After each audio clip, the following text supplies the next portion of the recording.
बाबा जी, आप मेरी मदद करें। इन लाचार लोगों को बचाने का कोई तरीका बताएं। बुजुर्ग, जिनकी झोंपड़ी को कभी जैनब की सौतेली मां ने जला दिया था, मुस्कुराए और बोले, बेटा, अल्लाह हमेशा नेक दिल वालों की मदद करता है। तुम्हें हिम्मत नहीं हारनी चाहिए।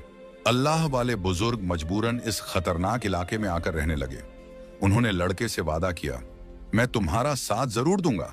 बुजुर्ग सोचने लगे, क्या पता इस लड़के की मां को छुड़वाने से बाकी कैदियों को भी जादूगर की कैद से आजादी मिल जाए। बुजुर्ग ने बाकी गांव वालों को बताया, यह मेरा पोता है जो दूसरे गांव से मुझसे मिलने आया है।